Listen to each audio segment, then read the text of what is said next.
Όλα ξεκίνησαν μια φυσιολογική μέρα, όπως όλες τις προηγούμενες. Ήταν μια καθημερινή μέρα. Έπρεπε να πάω στον παιδικό σταθμό με τα άλλα παιδάκια. Όμως εγώ πάντοτε καθυστερούσα να πάω. Έτσι λοιπόν και σε αυτή τη μέρα δεν υπήρχε διαφορά και είχα καθυστερήσει. Η καθηγήτρια του παιδικού σταθμού χτύπησε το κουδούνι μας. Βλέπετε, μέναμε ακριβώς απέναντι. Χτύπησε το κουδούνι και η μητέρα άνοιξε, με κατέβασε και με παρέδωσε στην δασκάλα του παιδικού σταθμού. Πέρασα το δρόμο με την καθηγήτρια. Φτάσαμε ακριβώς δίπλα στο παιδικό σταθμό. Όμως εκεί προχωρούσαμε, σταμάτησε δίπλα σε έναν κάδο σκουπιδιών. Γύρισε το κεφάλι της και με κοίταξε για λίγα δευτερόλεπτα, με ένα βλέμμα που δεν είχε μέσα κανένα συναίσθημα, καμία έκφραση. Την κοίταξα κι εγώ με απορία, όμως δεν είπα τίποτα.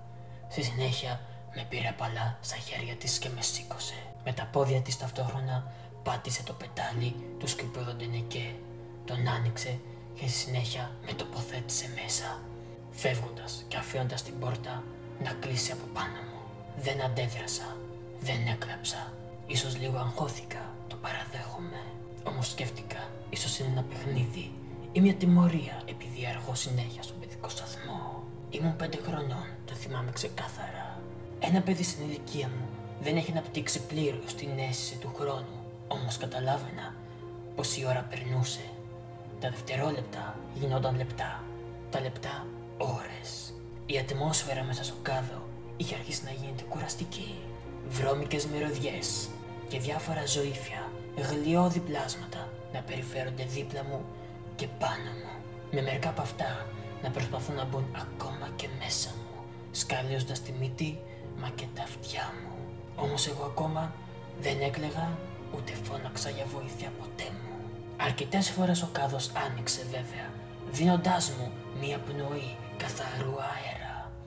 Ο κάδος άνοιγε από τους ανθρώπους που περνούσαν και πετάγαν τα σκουπίδια τους δίπλα μα και πάνω μου, αδιαφορώντας για το παιδί που βρισκόταν μέσα στον κάδο σκουπιδιών, αδιαφορώντας για το αγόρι του σκουπιδοντενεκέ. Δεν είχα ρολόι πάνω μου ή κάποια συσκευή που να λέει την ώρα, αλλά ήμουν πλέον βέβαιος. Είχαν περάσει ώρες. Είχα αρχίσει να πεινάω. Όμως και πάλι δεν φώναξα για βοήθεια. Δεν γκρίνιαξα, ούτε έκλαψα. Πάνω που η πείνα μου είχε αρχίσει να γίνεται δυνατότερη, ο κάδος άνοιξε ξαφνικά και κάποιος πέταξε πάνω μου μια σακούλα με φρέσκα αποφάγια. Μύριζε ψητό ψάρι, σαλάτα και κάτι αποκρεατικό. Δεν μπόρεσα να αντισταθώ. Άνοιξα τη τσάντα.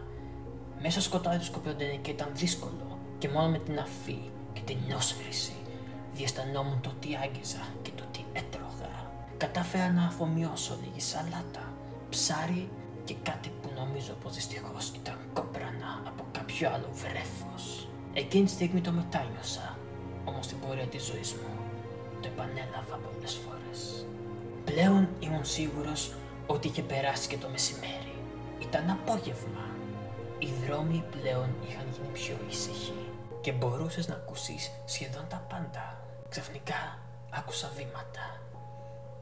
Γυναικεία παπούτσια πλησιάζαν προς τον κάδο. Άραγε τι λιχουδιά μπορεί να μου προσφέρουν. Ξαφνικά ένα φανταχτερό φως με τυφλώνει. Ήταν ο ήλιος που έδιε. Στη συνέχεια όταν τα μάτια μου προσαρμόστηκαν, παρατήρησαν μια σιλουέτα. Μια γνωστή σιλουέτα. Ήταν η μητέρα μου. Ανταλλάξαμε μερικές ματιές για λίγα δευτερόλεπτα. Η μητέρα μου με κοίταζε με το ίδιο παθές βλέμμα που με κοίταζε η δασκάλα του παιδικού σταθμού. Εγώ την κοίταζα με απορία. Σκεφτόμουνα, πάρε με από εδώ. Γιατί δεν με παίρνεις? Μετά από λίγα αμήχανα δευτερόλεπτα, απλώς άνοιξε το στόμα της και είπε «Βρωμιάρη». Πέταξε τα σκουπίδια της ημέρας και έφυγε, κλείνοντας τον κάδο. Από τότε δεν την ξαναείδα ποτέ. Εκείνο το βράδυ συνειδητοποίησα πως δεν ήμουν πλέον το παιδί της οικογένειας, πως δεν ήμουν πλέον ένα παιδί σπιτιού, αλλά ήμουν ένα παιδί των σκουπιδιών. Δεν ξέρω γιατί η μοίρα με έφερε εδώ. Τι ήταν αυτό που έκανε το σύμπαν να μου παίξει αυτό το παιχνίδι. Τα μεσάνυχτα Λίγο πριν έρθουν οι σκουπιδιάριδες και με συνθλίψουνε μέσα στο σκουπιδοφόρο, έφυγα από τον κάδο. Βρήκα κατάλημα σε ένα γιαπί. Όταν τα σκουπιδιάρικα περάσανε, ξαναμπήκα στον κάδο, περιμένοντας το νέο φορτίο, τα νέα γεύματα, τις νέες εκπλήξεις. Τα χρόνια περνάγανε, μεγάλωνα τρώγοντας σκουπίδια. Καλός ή κακός, πλέον η γειτονιά είχε αντιληφθεί την παρουσία μου. Όλοι λέγανε, δείτε το παιδί των σκουπιδιών, δείτε το αγόρι των σκουπιδιών. Όμως υπήρχαν και αυτοί που ήταν πιο αγενείς, λέγανε, δείτε ο βρωμιάρης, δείτε ο κοπρολάγνος, ο κοπροκαθαριστής. Όμως τα σχόλιά τους δεν με πειράζανε. Στην τελική ήταν η πραγματικότητα. Ναι, ήμουν ένα αγόρι που ζούσε στα σκουπίδια. Ναι, ήμουν ένα άτομο που έτρωγε μέχρι και κόπρανα ζώων και ανθρώπων. Όχι απαραίτητα για να επιβιώσω, το ομολογώ. Πλέον από 5 χρονών είχα γίνει 15. Ο χρόνος πέρναγε γρήγορα ή αργά, ανάλογα την περίοδο. Όπως και να έχει, όταν ζεις μέσα σε κάδους, ο χρόνος σίγουρα περνάει διαφορετικά από το να ζεις σαν ένας καθημερινός άνθρωπος στην άνεση ενός σπιτιού. Όταν ήμουν λοιπόν 15, μια μέρα ξύπνησα και είχα μια διαφορετική αίσθηση μέσα μου. Κάτι δεν μπορούσα να το ερμηνεύσω ακριβώς τι, αλλά είχα μια έλξη απέναντι σε μικρότερα παιδιά. Τα παρακολουθούσα γυρνώντας από το σχολείο τους, γυρνώντας από τις δραστηριότητές τους. Δεν τους μιλούσα για αρκετό καιρό. Απλώς τα κοιτούσα από μακριά, έτσι κι αλλιώς ήξερα ότι δεν μπορώ να τα πλησιάσω και να το θέλω. Οι γονείς ή ακόμα και τυχαίοι περαστικοί θα με διώχναν με τη βία, έτσι και τολμούσα να πλησιάσω τα παιδιά. Εξάλλου, ποιος θέλει έναν βρωμινιάρη κοντά σε μικρά αθώα παιδιά. Όμως, μια μέρα παρατήρησα ένα μικρό αγόρι. Τον φωνάζαν Tim. Πάντοτε ήταν μοναχικός, δεν είχε πολλές παρέες. Δεν ξέρω καν αν είχε φίλους. Τον παρακολουθούσα για αρκετές εβδομάδες. Νομίζω έναν μήνα. Ίσως έναν μήνα και κάτι εβδομάδες. Δύσκολο να πω. Για μένα ο χρόνος δεν μετριέται πουθενά. Δεν έχω χαρτί, δεν έχω κινητό. Όπως και να έχει, σίγουρα ήταν κάποιες εβδομάδες που παρακολουθούσα το αγόρι. Ξέρω, πολλοί από εσάς θα πείτε ότι η σκοπή μου ήταν διαστραμμένη και ότι παρακολουθούσα το παιδί με κάποιον ανώτερο και πιο βρώμικο σκοπό. Όμως όχι, δεν είχα σκοπό να κάνω στο παιδί αυτό που ίσως οι περισσότεροι πιστεύετε ότι ήθελα να του κάνω. Κάποια στιγμή λοιπόν πήρα το θάρρος και εκεί που ήταν σε ένα στενάκι τον πλησίασα, του μίλησα, του συστήθηκα. Το αγόρι προς μεγάλη μου έκπληξη δεν σοκαρίστηκε από τη βρώμα που είχα πάνω μου, μεταφορικά και κυριολεκτικά. Αντιθέτως ήταν φιλικό και έδειχνε μια εμπάθεια απέναντί μου, σαν να με λυπάται, σαν να καταλαβαίνει την κατάστασή μου. Μετά από χρόνια ένιωσα κι εγώ μια φιλική άβρα δίπλα μου. Χάρηκα που το αγόρι είχε καλή και θετική διάθεση απέναντί μου. Οι συναντήσεις μας λοιπόν από εκείνη τη μέρα είχαν αρχίσει να γίνονται πιο τακτικές. Μιλάγαμε και χαιρετάγαμε ένας τον άλλον και κρυφά από τους ενήλικες και οποιονδήποτε τυχαίο περαστικό οργανώναμε μικρά πάρτι σε στενάκια με σκουπιδοντενεκέδες. Μάλιστα έφερνε κεφάλι από το σπίτι του και μου έδινε. Είχα χρόνια να φάω φρέσκο και καλομαγειρεμένο φαγητό. Όμως πλέον το στομάχι μου και οι γευστικοί μου αδένες είχαν προσαρμοστεί μόνο στα σκουπίδια και χωρίς να το θέλω σχεδόν ξερνούσα τρώγοντας το φρέσκο και καλό φαγητό. Του είπα, μη φοβάσαι.